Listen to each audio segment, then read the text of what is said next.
नमस्कार, स्वागत आहे तुमचं मराठी नोटीस बोर्डमध्ये। तुम्हाला माहित असेल की आता आचारसंहिता संपावर आलेली आहे, तर हळूहळू आता तुमचे जे पेंडिंग रिझल्ट आहेत ते लागणार आहेत आणि ज्या काही पेंडिंग तुमच्या परीक्षा आहेत त्यांचं वेळापत्रक आता येईल। अजून महत्त्वाची गोष्ट म्हणजे नवीन भरतीच्या जाहिरात देखील आता यायला सुरुवात होणार आहे। तर या सर्व गोष्टी आपण आजच्या व्हिडिओमध्ये बघणार आहोत, त्यामुळे व्हिडिओ पूर्ण बघा। तर सर्वात पहिले आपण बघणार आहोत की नवीन कोणत्या भरतीच्या जाहिरात येणार आहेत। तर सर्वात पहिले म्हणजे MPSC कंबाईन, दुसरी नगर परिषद, तिसरी BMC, चौथी नाशिक महानगरपालिका, पाचवी अमरावती महानगरपालिका आणि सहावी कोल्हापूर महानगरपालिका। या सर्व भरतीच्या जाहिरात येणारच आहे, पण यासोबत अजूनही काही भरतीच्या जाहिरात येणार आहेत। तर आता आपण बघणार आहोत की यापुढे आता कोणत्या सरळ सेवेच्या भरतीच्या परीक्षा होणार आहेत। तर सर्वात पहिले बघणार आहोत आदिवासी विभाग, दुसरी पोलीस भरती, तिसरी ग्रामसेवक, चौथी महावितरण, पाचवी पुणे महानगरपालिका, सहावी ZPची आरोग्य सेवक, सातवी MIDC, आठवी महाराष्ट्र प्रदूषण मंडळ, नववी पिंपरी चिंचवड शिक्षक भरती आणि 10वी RPF परीक्षा। आणि मित्रांनो, रिझल्टचं सांगायचं झालं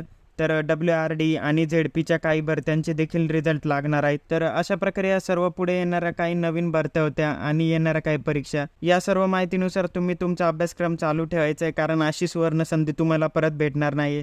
तर मित्रांनो, हा व्हिडिओ जर तुम्हाला इन्फॉर्मेटिव्ह वाटला असेल तर व्हिडिओला लाईक नक्की करा आणि या सर्व जर भरतीच्या जाहिराती तुम्हाला जर लवकर पाहिजे असतील तर आत्ताच आपल्या चॅनलला सबस्क्राईब करून ठेवा आणि या व्हिडिओ रिलेटेड तुम्हाला काही क्युरी असेल तर ती तुम्ही कमेंट करून नक्की सांगा।